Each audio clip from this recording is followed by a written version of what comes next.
In the vast emptiness of space, a lone research vessel drifted silently. Inside its cold metallic corridors, Una Park sat motionless in a containment chamber. Her hands were bound with strange energy restraints, her body marked with numerous, small scars from endless experiments. The Vorax researchers moved around her like mechanical shadows. Their chitinous bodies clicked and scraped against the metal floor, multiple eyes constantly observing her every movement. Una had been their prisoner for 347 days, though it felt like an eternity. She remembered the day of her capture. A routine deep space research mission had gone terribly wrong. Her small exploration ship was intercepted by a massive Vorax vessel, its hull gleaming like black glass against the starry background. Within moments, her entire crew was eliminated, and she was taken.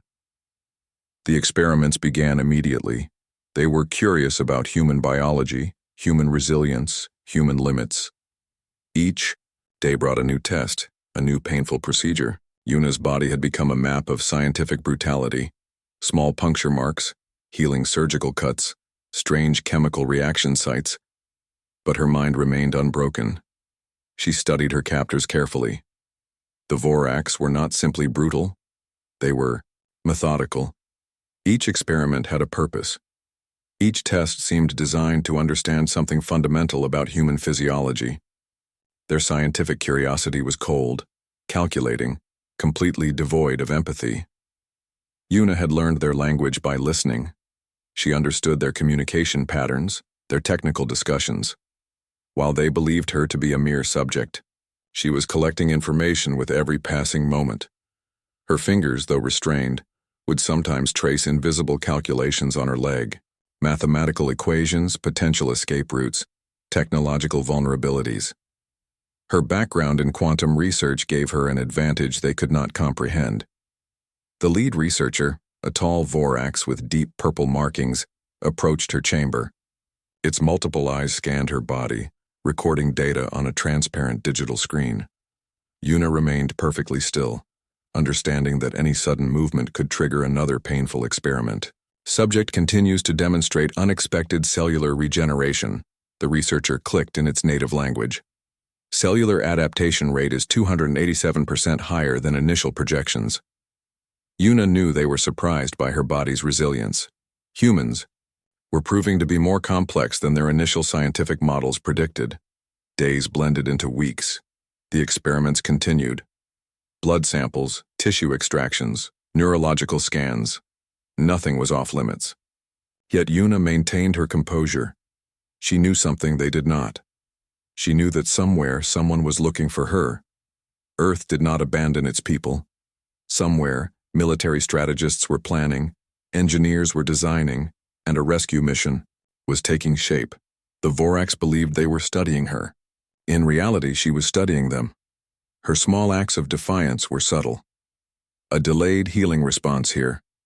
A carefully hidden piece of medical equipment there. Each tiny action was a piece of resistance.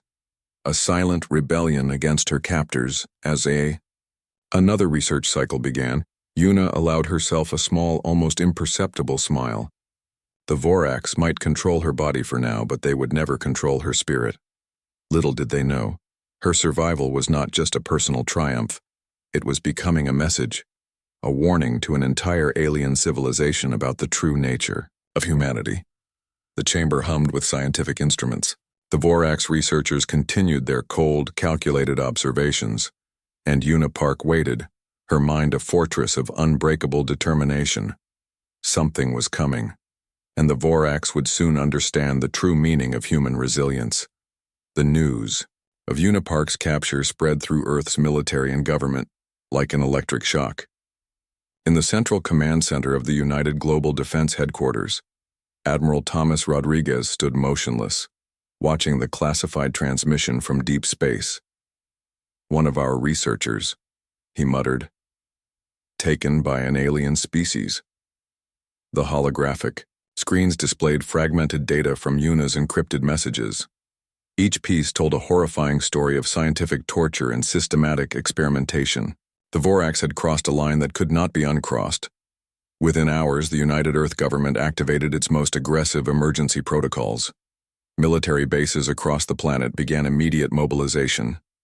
Shipyards that had been quietly preparing for decades suddenly burst into full activity.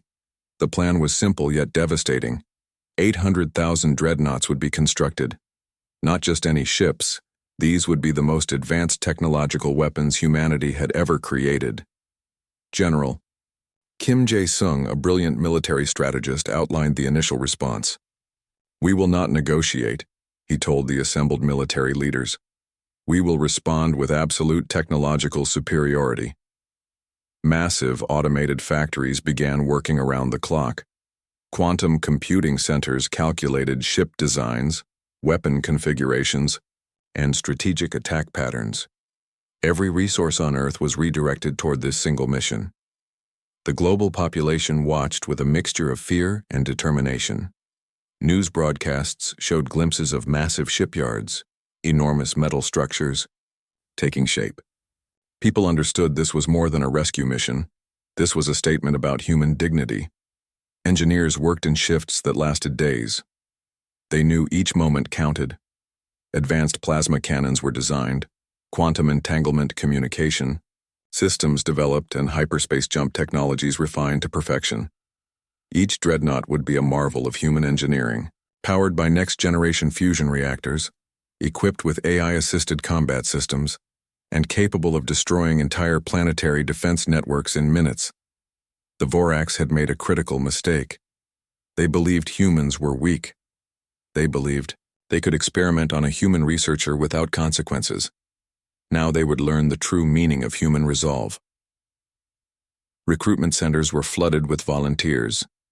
Young men and women from every continent wanted to be part of this historic mission. Military training programs were accelerated, creating the most prepared fighting force in human history. Intelligence agencies worked to decode every piece of information about the Vorax. Their technology, their social structures, their potential weaknesses. Nothing was left to chance. "We are not just building a fleet," Admiral Rodriguez told his senior commanders. "We are building a message that will echo through the galaxy." The economic impact was enormous. Global markets shifted, with every major industry supporting the military development. Trillions of dollars were invested in this single objective, rescuing Una Park and delivering a devastating response to the Vorax. Satellite networks tracked the Vorax communication channels. Every transmission was monitored, analyzed, understood. The aliens would not see this attack coming. Advanced stealth technologies were integrated into the dreadnought designs. These ships would move like ghosts through space, invisible until the moment of total destruction. Psychological warfare departments prepared communication strategies. The message would be clear: humanity was not a species to be experimentally dissected. They were a force to be respected. As the first completed, dreadnoughts began their initial tests. A sense of quiet confidence spread through the military ranks. These were not just ships. They were instruments of precise, calculated vengeance. The Vorax had chosen to experiment on the wrong human. They had awakened a sleeping technological giant. Earth was coming, and they were bringing 800,000 reasons to regret their actions. In the cold silence of space, the first dreadnoughts powered up their systems. The hunt had begun. Deep within a secure research facility, engineers worked with intense concentration. The walls were lined with holographic displays, each showing complex mathematical equations and advanced technological schematics. This was humanity's most secret weapon development center. Lee Hyun-woo stood at the center of the room, his fingers dancing across multiple interactive screens. He had been studying Una Park's encrypted transmissions for weeks. Each message was a puzzle. Each data fragment a potential breakthrough. The Vorax had made a critical mistake. In their arrogance, they had not realized that every experiment, every scan, every test they performed was actually providing humanity with invaluable technological insights. Quantum computing centers worked around the clock. Advanced algorithms processed the stolen Vorax research data, revealing intricate details about their technological infrastructure. Weak points began to emerge: communication networks, energy distribution systems, defensive technologies. We don't just want to defeat them, Hyunwoo told his team. We want to make them understand the true depth of human technological capability. New weapon systems took shape. Quantum-entangled projectiles that could bypass any known shield technology. Energy weapons that could disrupt molecular structures at a quantum level. Communication jammers that could blind entire planetary defense networks in seconds. The most remarkable breakthrough came from an unexpected source. Yuna's own research notes, smuggled out in her encrypted messages, contained groundbreaking information about quantum cellular regeneration. What the Vorax had seen as a research opportunity was about to become humanity's greatest technological weapon. Engineers developed quantum resonance weapons that could potentially disable entire alien technological systems. These were not just weapons of destruction, but precision instruments of technological warfare. Artificial intelligence systems were integrated into every aspect of the Dreadnought design. Each ship would be more than a weapon. It would be a thinking, adapting combat platform capable of making split-second tactical decisions. The global scientific community worked in perfect synchronization. Universities, research centers, military laboratories, all shared a single objective. Every human brain was now focused on one goal: technological superiority. Prototype weapons were tested in massive underground facilities. Energy readings showed capabilities that exceeded anything previously imagined. The Vorax had no idea what was coming. Communication intercepts revealed the aliens' complete underestimation of human potential. They believed their technological advantage was insurmountable. They were wrong. Stealth technologies reached new levels of sophistication. Ships could now move through space almost completely undetected, their quantum signatures masked by advanced camouflage systems.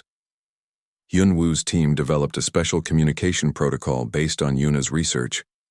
It would allow Dreadnoughts to communicate using quantum entanglement, instantly across vast distances, completely undetectable by conventional means. We are not just building weapons, Hyunwoo explained during a classified briefing. We are creating a technological revolution that will redefine interstellar conflict. Every day brought new breakthroughs. Energy production systems that could power entire fleets. Defensive technologies that could absorb and redirect incoming attacks. Computational systems that could process more information in a second than the Vorax could in a year. The research facility became a beacon of human innovation. Young scientists worked alongside veteran researchers, each contribution bringing humanity closer to its goal. Psychological warfare technologies were also developed. Systems that could potentially disrupt alien communication networks, create confusion, and destabilize their command structures. As the first advanced dreadnoughts began final testing, a sense of quiet confidence spread. These were not just ships. They were mobile technological platforms that represented the pinnacle of human scientific achievement. The Vorax had chosen to experiment on humanity. They had awakened something far more dangerous than they could comprehend. A technological revolution was coming, and it would change the galaxy forever. In the secure research facility, Hyunwoo allowed himself a small smile. The hunt was about to begin. The darkness of space erupted with light as 800,000 dreadnoughts emerged from hyperspace. Fleet Commander Michael Thompson stood on the bridge of the lead ship, his eyes cold and determined. "Target acquisition," he commanded. The Vorax defense systems never saw them coming. Quantum-entangled communication meant no traditional signals could warn their planetary networks. Humanity's technological revolution was about to become a technological apocalypse. First wave attacks targeted communication centers. Precision quantum projectiles disabled entire planetary defense grids within seconds. Massive energy bursts created electromagnetic storms that completely paralyzed Vorax technological infrastructure. Each dreadnought moved with calculated precision. They were not just ships, they were living weapons, AI systems making split-second tactical decisions faster than any biological intelligence could process. The Vorax home systems looked like a beautiful, complex network of interconnected planets and space stations. Within moments, that beautiful complexity became a graveyard of technological destruction. Defensive platforms exploded in silent, spectacular bursts. shield systems designed to protect against conventional attacks simply disintegrated under humanity's advanced weaponry. The Vorax had no counter-strategy, no backup plan. Commander Thompson's voice remained calm. Systematic elimination of all critical infrastructure. Leave nothing operational. Quantum resonance weapons targeted energy distribution centers. Entire planetary power networks collapsed instantaneously. Communication satellites turned into floating debris. Military command centers became empty, smoking shells. The assault was not about random destruction. Every strike was calculated, every target precisely selected. Humanity was sending a message written in the language of technological superiority. Vorax ships attempted counterattacks. Their most advanced fighters looked like beautiful mechanical insects against the massive human dreadnoughts. But beauty meant nothing against pure technological advancement. AI combat systems predicted and neutralized Vorax attack patterns before they could even be initiated. Defensive weapon systems absorbed incoming attacks, redirected energy, and launched devastating counterstrikes in microseconds. They experimented on one of us, Thompson muttered. Now they understand the consequences. Planetary defense networks fell like dominoes. Each system's collapse triggered a cascading failure across their entire technological infrastructure. The Vorax were witnessing total, complete defeat. Rescue coordinates for Unipark were transmitted through quantum communication channels. Specialized extraction teams prepared for immediate retrieval, their advanced suits capable of penetrating any potential hostile environment. The battle was not just a military operation. It was a surgical strike of technological precision. Humanity demonstrated that they could disable an entire civilization's technological capabilities without causing widespread biological destruction. Vorax communication channels became a symphony of confusion and terror. Their most advanced AI systems could not comprehend the speed and precision of the human assault. Complete technological neutralization in progress, reported the ship's AI system. Estimated completion, 97.3 minutes. Massive energy waves swept through Vorax space stations. Defensive systems that had taken centuries to develop became useless within moments. Their most advanced technologies looked like primitive tools against human innovation. Thompson watched the holographic displays. Each blinking light represented another Vorax defensive system collapsing. It was like watching a complex machine, being taken apart piece by precise piece. The assault continued with mathematical perfection. No wasted energy, no unnecessary destruction. Each strike was a calculated message. Humanity would protect its own, at any technological cost and on the rare. Final planetary defense networks collapsed. A strange silence filled the space around the dreadnoughts. The Vorax civilization had been completely, utterly neutralized. Mission objective achieved, Thompson announced. The galaxy would remember this moment, the day humanity transformed from a potential target to an undeniable technological force. The cold silence of space, 800,000 dreadnoughts continued their precise, methodical operation. The hunt was complete. Justice had been served. The massive conference hall fell silent as Unipark stepped forward. Her body bore the scars of 347 days of alien experimentation, but her eyes burned with an unbreakable spirit. Representatives from hundreds of galactic civilizations watched her carefully. This was more than a hearing. This was a moment that would define interstellar relationships for generations. What happened to me was not just an attack on a single human, Una began. Her voice was calm, but carried a steel that made even the most hardened alien diplomats shift uncomfortably. Behind her stood the holographic representations of the 800,000 dreadnoughts that had systematically dismantled the Vorax civilization. Each ship represented humanity's unbreakable promise. Touch one human, face total technological annihilation.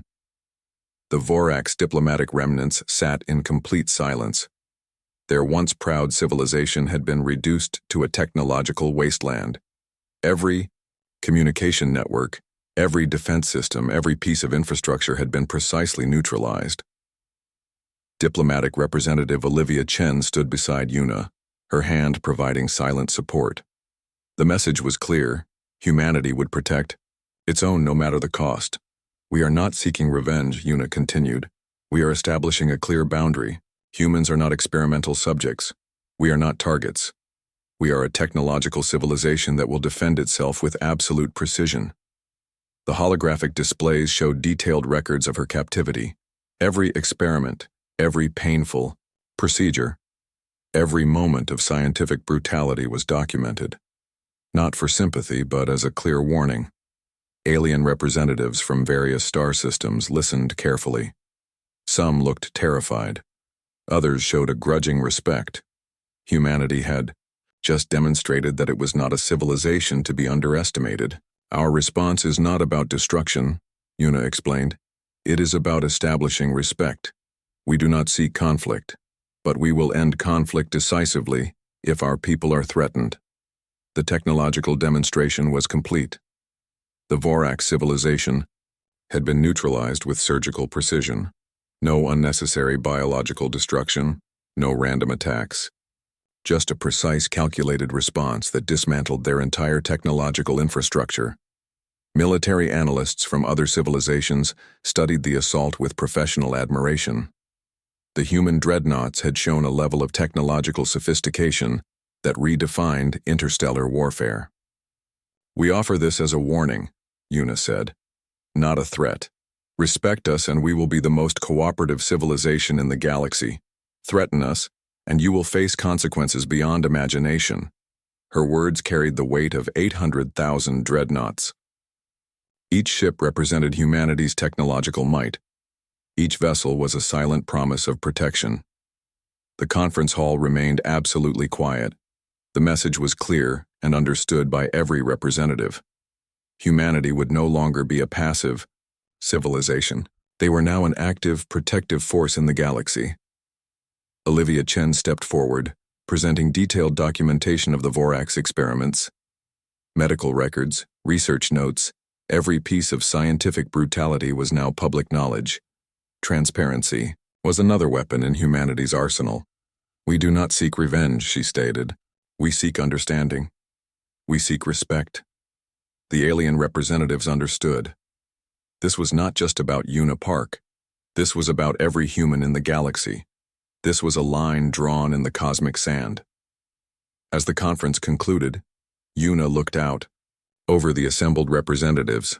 Her scars were visible. Her strength was undeniable. The galaxy had learned an important lesson. Humanity would protect its own. With technology, with precision, with absolute determination. The warning had been sent.